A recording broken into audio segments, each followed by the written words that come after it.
নমস্কার, আপনারা দেখছেন এই সময় ডিজিটালে ফেসবুক লাইভ। আমি রৌনক হাজির হয়েছি আজকের ওয়েদার আপডেট নিয়ে।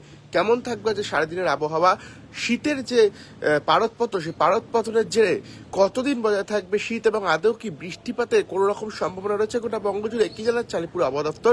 মূলত হাওয়া অফিস সূত্রে খবর, বঙ্গজুড়ে বৃষ্টিপাতের কোনো রকম সম্ভাবনা নেই এবং এই যে পারদপত্র, সেই পারদপত্র অব্যাহত থাকবে আগামী 22শে ডিসেম্বর পর্যন্ত। কিন্তু আরও তাপমাত্রা কমার সম্ভাবনা রয়েছে। এর জেরে কিন্তু যেই হাড় কাঁপানো শীত, সেই হাড় কাঁপানো শীত বজায় থাকবে গোটা বঙ্গজুড়ে।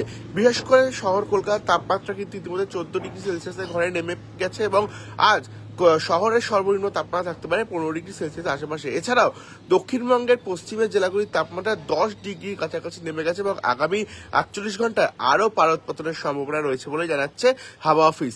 এক্ষেত্রে উত্তরবঙ্গের ক্ষেত্রেও চিত্রটি একই, কারণ উত্তরবঙ্গের সার্বিকভাবে আবহাওয়ার কোনো রকম পরিবর্তন না হলেও কোনো জায়গায় বৃষ্টিপাতের কোনো রকম সম্ভাবনা নেই, কিন্তু ঘন কুয়াশা সতর্কতা থাকতে, যার জন্য কিন্তু দৃশ্যমানতার অভাব মিলতে পারে।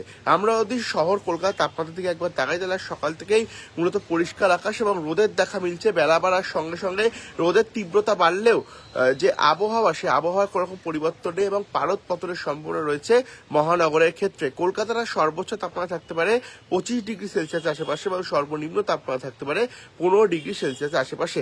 আগামী 22শে ডিসেম্বর পর্যন্ত পারদপতন অব্যাহত থাকবে এবং আগামী 48 ঘন্টা শহর কলকাতার সর্বনিম্ন তাপমাত্রা আরও কমতে পারে বলেই জানাচ্ছে হাওয়া অফিস এবং বৃষ্টিপাতে কোনো রকম পরিবর্তন নেই কলকাতার ক্ষেত্রে। আমরা যদি দক্ষিণবঙ্গের দিকে তাকাই, তাহলে দক্ষিণবঙ্গে বিশেষ করে পশ্চিমের জেলাগুলি আছে, সেই জেলাগুলিতে কিন্তু পারদপতনের সম্ভাবনা রয়েছে। মূলত 10 ডিগ্রির কাছাকাছি তাপমাত্রা নেমে যেতে পারে এবং 22শে ডিসেম্বর পর্যন্ত পশ্চিমের জেলাগুলি কিন্তু পারদপতনের সম্ভাবনা থাকছে। এবং এই যে তাপমাত্রার পরিবর্তন, সেই তাপমাত্রার পরিবর্তন কিন্তু লক্ষণীয়। অর্থাৎ ডিসেম্বর মাসের প্রথম সপ্তাহে সেরকমভাবে শীত বঙ্গে প্রবেশ না করলেও এখন কিন্তু উত্তরে হাওয়া অবাধ প্রবেশ করছে। এর জেরে যে হাড় কাঁপানো শীত, সেই হাড় কাঁপানো শীত কিন্তু বজায় রয়েছে গোটা বঙ্গজুড়ে। বিশেষ করে এই যে শীতের লম্বা স্পেল, গত 12ই ডিসেম্বর থেকে এই 22শে ডিসেম্বর পর্যন্ত লম্বা স্পেল কিন্তু বজায় থাকবে এবং এর জেরে যে পারদপতন, সেই পারদপতন অব্যাহত থাকবে গোটা বঙ্গজুড়ে এবং দক্ষিণবঙ্গে বিশেষ করে পশ্চিমের জেলাগুলির ক্ষেত্রে কিন্তু তুলনামূলক বেশি পারদপতনের সম্ভাবনা থাকছে।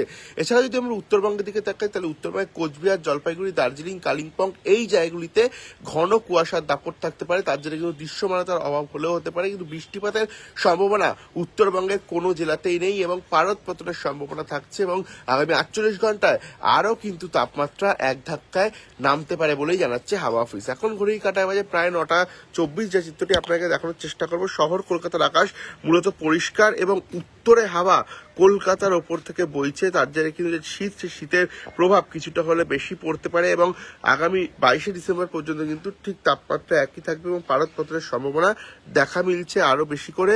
এবং যেটা জানা যাচ্ছে যে চলতি মাসে তাপমাত্রা কিন্তু আরো কমে যেতে পারে। দেখা গেছিল গতকাল শহর কলকাতার রাতের তাপমাত্রা কমে দাঁড়িয়েছিল 14 ডিগ্রি সেলসিয়াস আশেপাশে, যা কিন্তু এই মৌসুমে সব থেকে কম তাপমাত্রা। অর্থাৎ এই যে পারদপতন, সেই পারদপতন বজায় থাকবে মহানগরের ক্ষেত্রে এবং এই যে হাড় কাঁপানো শীত, সেই হাড় কাঁপানো শীতের চিত্র দেখছে গোটা বঙ্গবাসী এবং আগামী 22শে ডিসেম্বর পর্যন্ত এই শীতের লম্বা স্পেলটি বজায় থাকবে গোটা রাজ্যের উপর, এমনটাই জানাচ্ছে আলিপুর আবহাওয়া দপ্তর। এবং কোনো রকম বৃষ্টিপাতের সম্ভাবনা এই মুহূর্তে রাজ্যের কোনো জায়গায় নেই। ওয়েদারের পাশাপাশি সমস্ত খবরের আপডেট পেতে আপনারা অবশ্যই চোখ রাখুন এই সময় ডিজিটালের পর্দায়।